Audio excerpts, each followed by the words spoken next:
Capítulo 3 Cosmovisões em conflito abre aspas. Sair do barbarismo para a civilização leva um século.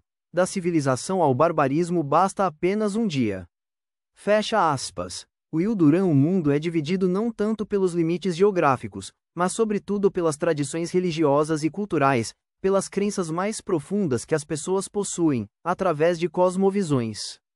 Assim argumentou o distinto erudito de Harvard, Samuel Huntington, em célebre artigo publicado há alguns anos. E os cristãos concordaram. Por sermos essencialmente criaturas religiosas, nossas vidas são definidas mais agudamente por nossas crenças últimas do que por qualquer outro fator. O drama da história encerra cada ato ao longo das fronteiras dos grandes sistemas de crenças, à medida que eles se enfraquecem e passam. Mas se é assim, o que isso nos diz sobre as divisões no mundo hoje? Onde está o conflito mais amargo das civilizações? Huntington predisse um conflito entre as cosmovisões das três mais tradicionais civilizações: o mundo ocidental, o mundo islâmico e o leste confucionista. Mas um de seus ex-alunos, o cientista político James Curti, discordou dele, afirmando que o conflito mais significativo seria na própria civilização ocidental, entre os adeptos do modelo judaico-cristão e aqueles a favor do pós-modernismo e do multiculturalismo. Acredito que Curti está certo. A razão pela qual esse conflito dentro da cultura ocidental é tão importante é porque a cultura ocidental deve em breve dominar o globo. A tecnologia da informação está rapidamente atravessando as barreiras tradicionais da geografia e fronteiras nacionais.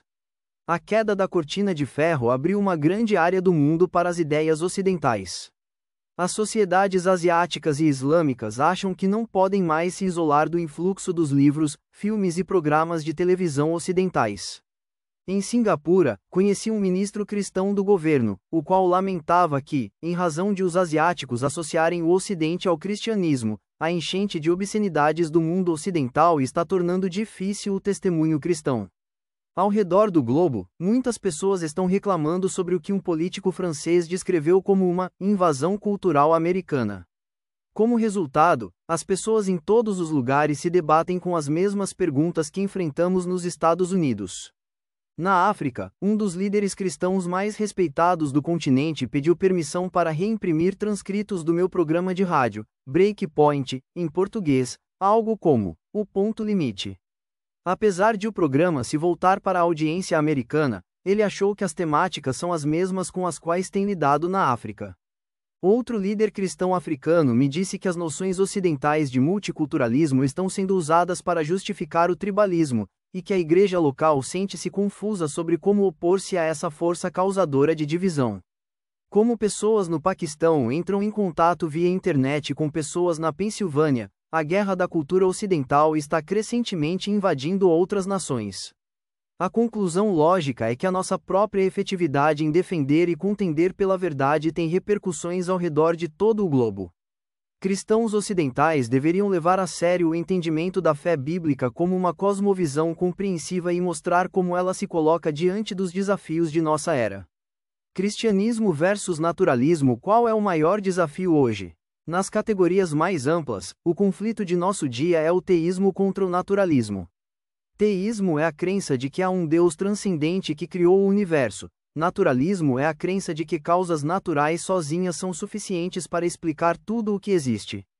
As questões mais fundamentais refletem essas categorias. A realidade última é Deus ou o cosmos? Há um reino espiritual, ou a natureza é tudo o que existe? Deus falou e revelou sua verdade a nós, ou a verdade é algo que temos que achar, ou até inventar para nós mesmos? Há um propósito para as nossas vidas, ou somos acidentes cósmicos emergindo da lama? Esses dois sistemas principais são, em última instância, diametralmente opostos, e, se vamos defender nossa fé efetivamente, devemos entender suas implicações por completo. Naturalismo é a ideia de que a natureza é tudo o que existe, que a vida surgiu de uma colisão de átomos por acaso, evoluindo mais tarde para a vida humana como a conhecemos hoje. No sentido mais amplo, naturalismo pode até incluir certas formas de religião, aquelas em que o espiritual é concebido como totalmente inerente à natureza, como as religiões neopagãs e a Nova Era. Em contraste, o cristianismo ensina que há um Deus transcendente que existe antes de o mundo vir à existência, que ele é a origem última de todas as coisas. O universo é dependente a todo momento de seu governo e cuidado providencial. Relativismo moral. Na moralidade, o naturalismo resulta em relativismo. Se a natureza é tudo o que há, então não há uma fonte transcendente de verdade moral, e podemos construir nossa própria moralidade. Todo princípio é reduzido a uma preferência pessoal. Em contraste, os cristãos acreditam em um Deus que tem falado, que revelou um padrão absoluto e imutável de certo e errado, baseado, em última instância, em seu próprio caráter santo. Multiculturalismo. Como consequência do relativismo, os naturalistas tratam todas as culturas como moralmente equivalentes, cada uma meramente refletindo sua própria história e experiência. Tendências contemporâneas como o pós-modernismo e multiculturalismo estão profundamente enraizadas no naturalismo, pois, se não há nenhuma força transcendental de verdade ou moralidade, então achamos nossa identidade somente em nossa raça, gênero ou grupo étnico. Mas os cristãos jamais poderiam igualar a verdade com a perspectiva limitada de nenhum grupo. A verdade é a perspectiva de Deus, como revelada nas Escrituras. Por essa razão, enquanto apreciamos a diversidade cultural, insistimos na propriedade de julgar práticas particulares de culturas como certas ou erradas. Além do mais, os cristãos consideram a tradição e a herança ocidentais como dignas de serem defendidas, isto é, na medida em que elas tenham sido historicamente formadas por uma cosmovisão bíblica. Pragmatismo. Desde que os naturalistas negam quaisquer padrões transcendentais de moral, eles tendem a fazer uma abordagem pragmática da vida. O pragmatismo diz: o que funcionar melhor é o certo. Ações e métodos são julgados somente sob base utilitarista. Em contraste, o cristão é um idealista, julgando ações não pelo que dá certo, mas pelo que deve ser, baseado em padrões objetivos. Utopia. Os naturalistas geralmente abraçam a noção iluminista de que a natureza humana é essencialmente boa, o que leva ao utopismo. O utopismo diz: se tão somente criarmos as estruturas sociais e econômicas certas, podemos ser conduzidos a uma era de harmonia e prosperidade. Mas os cristãos jamais poderão legitimar os projetos utópicos. Sabemos que o pecado é real, que tem distorcido a natureza humana profundamente, e que nenhum de nossos esforços pode criar o céu aqui na terra. O céu é uma esperança escatológica que será cumprida somente com a intervenção divina no fim da história. Nesse meio tempo, a tendência humana para a maldade e a desordem deve ser controlada por lei e tradição. Perspectiva deste mundo. Os naturalistas só consideram o que acontece neste mundo, nesta época, nesta vida. Mas os cristãos veem as coisas sob perspectiva eterna. Tudo o que fazemos agora tem significado eterno, porque um dia haverá julgamento, e então se tornará evidente que nossas escolhas na vida tiveram consequências que durarão por toda a eternidade. O cristianismo numa era pós-cristã. Se queremos fazer diferença em nosso mundo, devemos compreender profundamente essas visões contrárias da realidade, pois elas são a raiz de nossa crise cultural. A cosmovisão dominante hoje é a do naturalismo, que criou uma cultura pós-cristã e pós-moderna. Quando dizemos pós-cristã, não estamos querendo afirmar que os ocidentais não mais professam ser cristãos nem frequentam mais a igreja. Para falar com franqueza, como é notório, a maioria faz ambas as coisas. Antes, o que queremos dizer com pós-cristã é que a maior parte das culturas ocidentais não mais confia nas verdades judaico-cristãs como a base de sua filosofia pública ou de seu consenso moral. Essa é uma mudança cultural significativa. No nascimento do Zewa, por exemplo, ninguém, nem mesmo os deístas e céticos, duvidava de que as verdades básicas da Bíblia dariam suporte às instituições americanas e modelariam os valores da nação. Embora os pioneiros fundadores se tenham baseado pesadamente na filosofia iluminista, assim como nas tradições cristãs, poucos naquela época viam qualquer contradição entre elas. E, na maior parte da nossa história, essas verdades básicas permaneceram como o fundamento do consenso social. Hoje isso não é mais verdade. Para ver como essa mudança aconteceu rapidamente, só é preciso olhar para as decisões do Suprema Corte.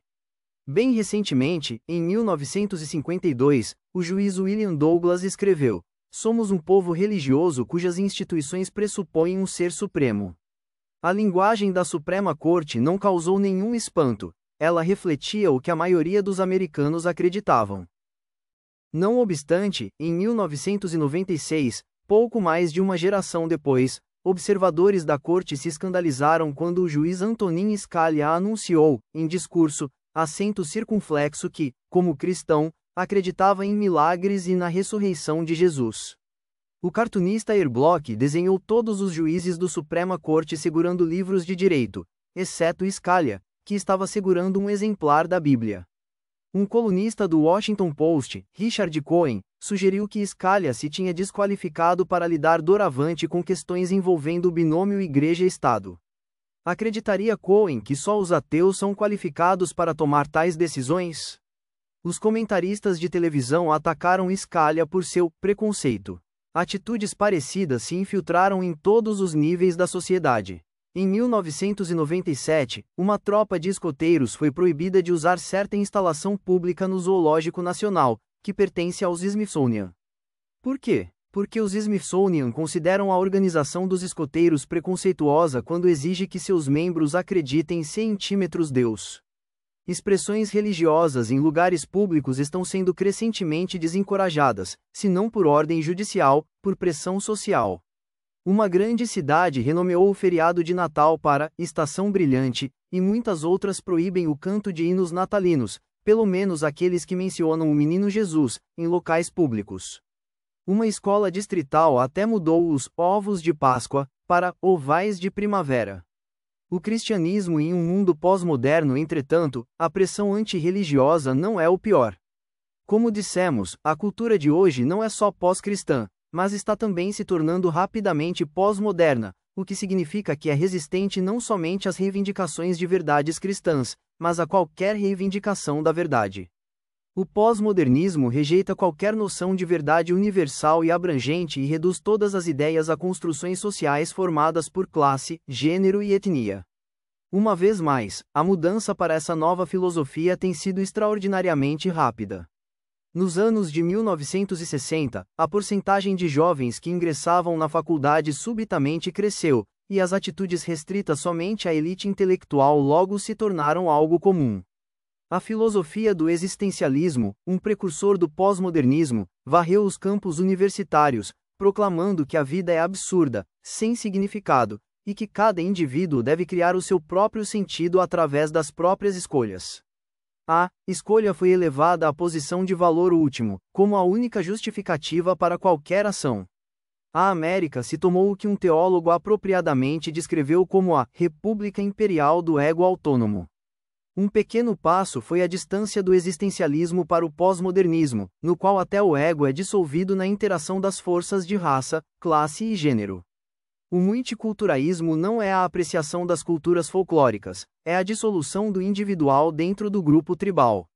No pós-modernismo, não há objetivo, verdade universal. Há somente a perspectiva do grupo, não importa qual seja. Afro-americanos, mulheres, homossexuais, hispânicos, e a lista prossegue.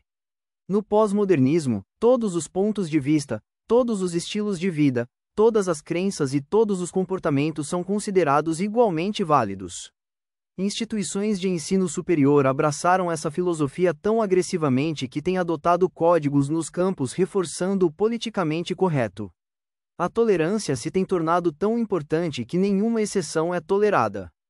Porém, se todas as ideias são igualmente válidas, como insiste o pós-modernismo, então nenhuma ideia é digna de nossa devoção.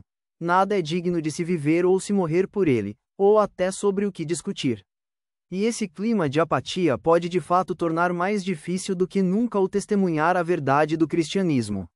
No passado, os cristãos que proclamavam sua fé podiam esperar por encontrar um vigoroso debate sobre as bases racionais da fé, mas hoje a mesma mensagem possivelmente encontrará uma indiferença tediosa. Essa era exatamente a atitude que testemunhei ao falar na Faculdade de Direito de Yale em 1996. Uns poucos cristãos destemidos organizaram um fórum para responder à provocativa questão de como Yale havia contribuído para minar o poder da lei. Foi em Yale que nasceram os estudos críticos legais, um movimento desconstrucionista para tirar da lei qualquer significado objetivo. Quando os estudantes me convidaram para falar, imaginei que talvez o encontro pudesse eclodir em motim, ou, pelo menos, numa confrontação desagradável. Antes da minha palestra, jantei com o professor Stephen Carter, o brilhante erudito em direito de Yale, cristão comprometido e autor de inúmeros best-sellers, inclusive The Culture of Disbelief and Integrity, a cultura da descrença e da integridade. Sobre um prato de enchiladas, num pequeno recanto do campus, falei de minhas apreensões. Não se preocupe com um motim, gargalhou. Eles escutarão silenciosamente e irão embora sem dizer uma palavra. Mas vou dizer a eles que não pode haver base para leis sem consenso cristão, ou pelo menos um reconhecimento das leis naturais, afirmei. Carter sorriu pacientemente. Quando esses jovens vêm a Yale são ensinados que lei não tem nada a ver com moralidade.